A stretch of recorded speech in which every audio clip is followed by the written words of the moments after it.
नमस्कार मित्रों आज मैं आपसे बात करने वाला हूँ स्त्री के 16 श्रृंगार को लेकर। 16 श्रृंगार, स्त्री की शादी होती है, पति घर जाती है और वो हमेशा सदा सुहागन होने के सपने देखती है कि सदा सुहागन रहें। उसके लिए कुछ उपाय जरूर करने चाहिए। क्या उपाय करने चाहिए मैं आपको बताने वाला हूँ। कुछ गलतियाँ नहीं करनी है बिल्कुल भी आपको लाइफ में, तो हमेशा पति का सुख, परिवार का सुख प्राप्त होता रहेगा, तरक्की होती रहेगी।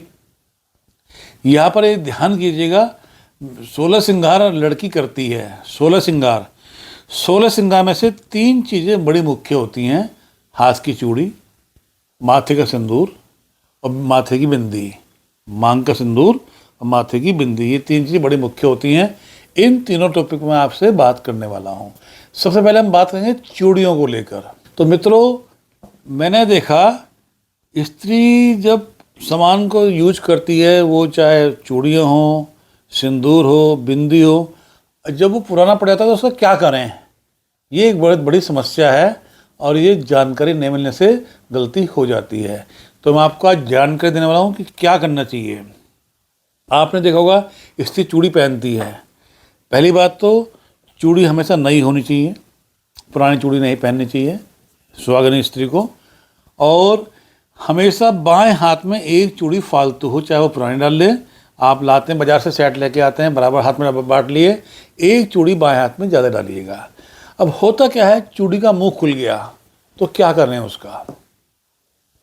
मुंह खुलने में चूड़ी को आपको करना क्या है, आपको उसको कहीं पर गड्ढे में दबा देना है। आपको फेंकना नहीं है, आपको डस्टबिन में नहीं डालना है। आपको डस्टबिन में वो चूड़ी डाल सकते हैं जो आपके काम करते करते टूट जाए, फूट जाए, खंडित हो जाए और टुकड़े टुकड़े हो जाए, उसको आप डस्टबिन में डाल सकते हैं। बाकी जिसका मुंह खुल जाए उसको आपको डस्टबिन में नहीं डालना चाहिए और ये आपको किसी गड्ढे में दबाना चाहिए आपको। अब दूसरी बात, जो चूड़ी पुरानी पड़ गई उनका क्या करें। उन चूड़ियों को आप अपनी सास को दे सकती हैं, अपनी माँ को दे सकती हैं, अपनी नंद को दे सकती हैं, या अपनी कुलीग को दे सकती हैं, या जो आपके घर में काम करने वाली मेड होती है उसको दे सकते हैं। परंतु शर्त ये, सबके सब सुहागन होने चाहिए। ऐसा नहीं कोई सुहागन नहीं उसको आप दे रही हैं तो वो अशुभ हो जाएगा। सबके सब सुहागन होने चाहिए, उनको आप पुरानी चूड़ी दे सकती हैं आप। तो इस बात का विशेष ध्यान कीजिएगा कि पुरानी चूड़ियों को आपको, जो मुँह खुल गई हैं उनको दबाना है गड्ढे में, और जो टूट गई है उनको डस्टबिन में डाल देना है, और जो पुरानी पड़ गई हैं उनको किसी भी रिश्ते की चाची को, ताई को, दादी को, अम्मा को, माता जी को या सास को दे सकते हैं आप। आपको नंद को भी दे सकते हैं आप उसको, तो वो पहन सकते हैं उसको। अब मित्रों, हम बात करेंगे आपसे बिंदी को लेकर।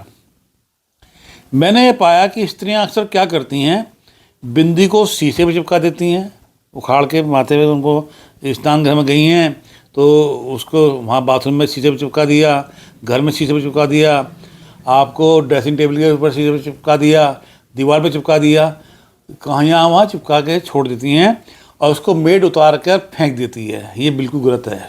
सुहाग को कष्ट पैदा हो सकता है, तकलीफ पैदा हो सकती है, उनके काम में दिक्कत पड़ सकती है, हेल्थ को दिक्कत पड़ सकती है, मन खराब हो सकता है, आपस में झगड़े हो सकते हैं। तो इससे बचना है आपको। करना क्या है आपको, जो पुरानी बिंदी हो रही हैं जिनको आप उतारती हैं उनको आप निकाल कर किसी एक डिब्बी के अंदर इकट्ठी कर लीजिएगा।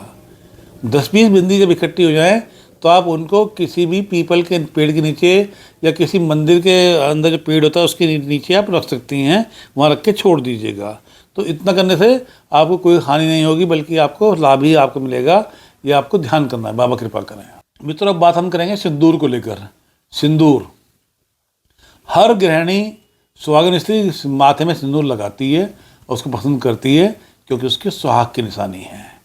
अभी सिंदूर इकट्ठा बाजार से वो ले आते हैं और वो रखे रखे पुराना पड़ जाता है। फालतू ले आते हैं, ज़्यादा ले आते हैं तो रखे रखे पुराना पड़ जाता है। हालांकि मेरा मानना यह है कि साल भर तक सिंदूर का कुछ नहीं बिगड़ता, साल भर तक सिंदूर पुराना नहीं पड़ता। परंतु यदि इससे पुराना पड़ गया तो उसका क्या करें, उसका करना क्या है। उसको आप ऐसे सिंदूर को लेकर किसी भी पात्र में लेकर किसी मंदिर के पेड़ के नीचे रख दीजिएगा, तो ये आपके लिए शुभ रहेगा। किसी भी मंदिर के पेड़ के नीचे आप रख दीजिएगा, आपके लिए शुभ रहेगा। और एक बात का ध्यान कीजिएगा, अपना सिंदूर किसी के साथ शेयर नहीं करना है। जैसे ब्याह शादी में आप गए, भाभियाँ हैं, नंद हैं, आप सिंदूर मांग लेती हैं कि भाग देना सर सिंदूर मुझे मैं लगाना है मेरे को, ऐसे में अपना सिंदूर शेयर नहीं करना, जिसकी वजह से पति को कष्ट बन सकता है, पति का काम खराब हो सकता है, पति की हेल्थ खराब हो सकती है, पति को कष्ट पैदा हो सकता है। तो इसलिए बिल्कुल स्ट्रिक्टली उनको मना कर दें कि अपना सिंदूर शेयर नहीं करना है। अगर ये बात का ध्यान करेंगे तो आपको आजीवन सुहागन बने रहेंगी, कोई कष्ट आपको नहीं होगा। बाबा कृपा करें।